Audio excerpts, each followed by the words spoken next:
ఆరాధించండి. ఆఖరికి మోక్షం అనేది మార్గంలో నడవాలి అంటే అది అమ్మవారిని అమ్మవారిని ఆరాధించాలి. అమ్మవారిని ఆరాధిస్తే అమ్మవారి పాలనలో ఇంకా మనం ఎక్కడికి వెళ్ళాల్సిన అవసరం ఆవిడే మనల్ని నడిపించేస్తుంది. వివిధ దేవతారాధనలో ప్రతి అమ్మవారి ఆరాధనలో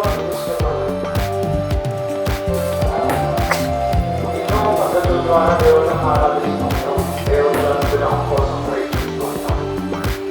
జగదమాలు యోగమాలు అమ్మవారి ఆరాధనలో విశిష్టత ఏమిటంటే భక్తి మార్గంలో అమ్మవారిని మాతృస్వరూపంగా మీరు భావించి అమ్మవారిని కొలిస్తే అమ్మవారే మీకు మార్గదర్శనం చేస్తుంది.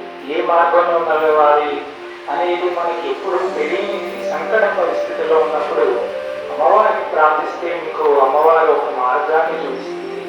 ఆవిడే చేపట్టుకుని నడిపిస్తుంది. జగత్తంతటికి అమ్మవారు జగదీశ్వరి. ఆఖరికి దేవతలకు కూడా ఆవిడే శక్తినిస్తూ ఉంటుంది. చూడండి, మనమందరం మన పనులు నెరవేరడానికి దేవతలను ప్రార్థిస్తూ ఉంటాం. ఆ దేవతలు ఎక్కడి నుంచి శక్తి తెచ్చుకుంటారు అంటే అమ్మవారి దగ్గర ఇచ్చేది. మనకి పురాణంలో కూడా చెప్తారు. దేవి పురాణాల్లో త్రిమూర్తుల ముగ్గురు సృష్టించేది కూడా అమ్మవారి. మనకి శంకరాచార్యుల వారు మనకి సౌందర్యాలయాల్లో చాలా చమత్కారం ఇస్తారు. అమ్మ త్రిమూర్తులు సైతం ఒక్కసారి కనురప్ప బాటలో సృష్టిస్తూ ఉంటావు. ప్రళయంలో వాళ్ళందరూ అక్షయపోతూ ఉంటారు. ఇదంతా త్రిమూర్తులు సృష్టి వాళ్ళు లైవ్ అవ్వడం కూడా నీకు ఒక్క కనురప్ప పాటు సమయం అని చెప్పి శంకరాచార్యులు నిజమే.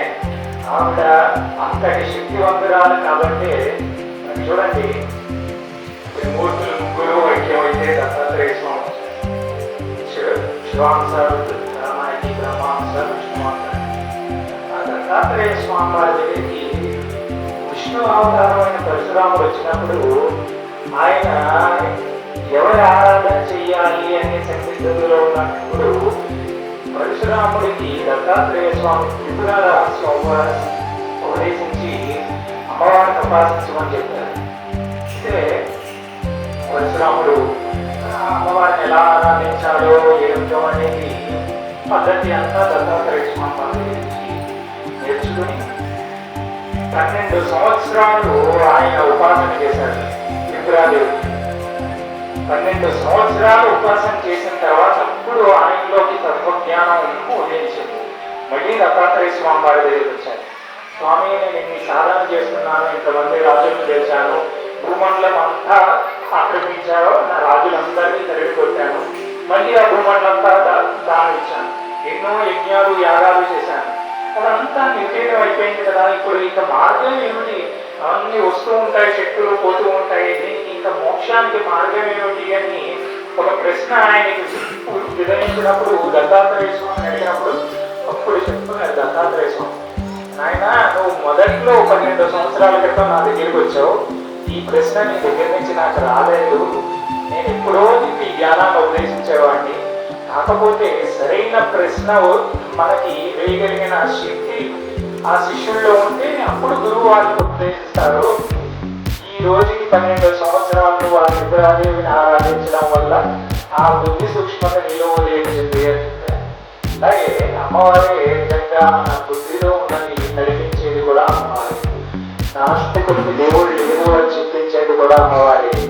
ఆస్తికులకి నేను ఉన్నాను భక్తితో నన్ను కొడవండి అని చెప్పించేది కూడా అమ్మవారి. ఈ సృష్టి అంతా ఆవిడ లీలా విలాసం. అదే మనం అందరం చూస్తూ మనకి ఈ తర్కాల్లోకి విచారాల్లోకి వెళ్ళాల్సిన అవసరం లేదు. అమ్మవారి పాదాల చెంత మనస్సు కలిగితే అదే చాలు. ఆ సమయం కోసమే మనం ఎదురు చూస్తూ ఈ పూజలు చేయాలి. మన మనస్సు అమ్మవారి పాదాల చెంత నిలబడగలిగామా ఇక మనం దేని గురించి భయపడాల్సిన అవసరం లేదు. అమ్మవారే మనకి నడిపిస్తూ అలా అది ఆ అమ్మవారి యొక్క కర్ణాటక అక్షరాలు మన దగ్గర ఉండాలి. ఆ స్వామి అలాగే త్రిపుర సుందరి మన ఆచార్య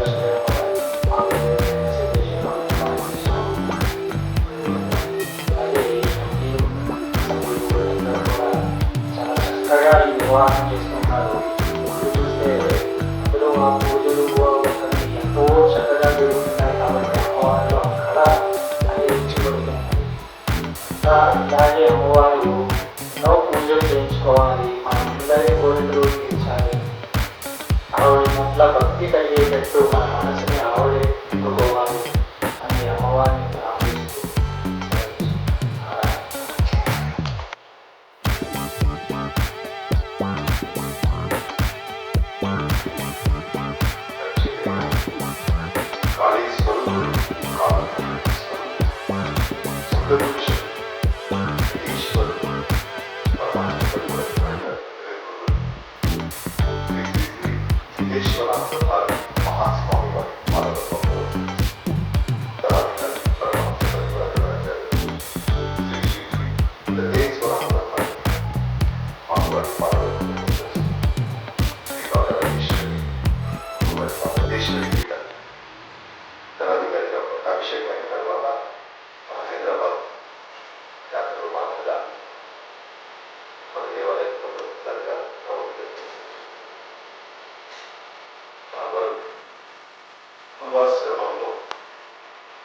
డాక్టర్ వృత్తిలో ఉన్న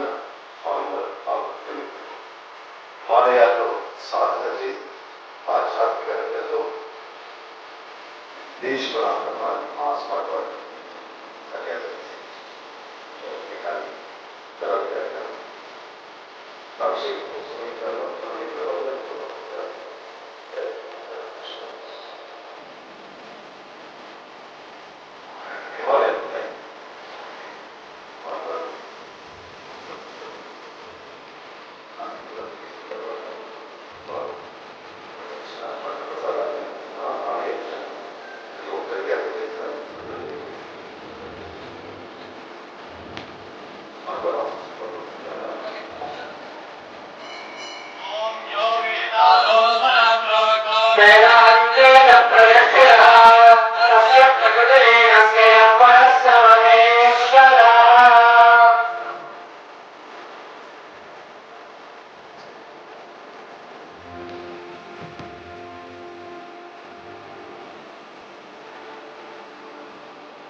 बोलो पवन सुत हनुमान की श्री सिद्धेश्वरानंद भारती महास्वामी वारिकी श्री दत्तेश्वर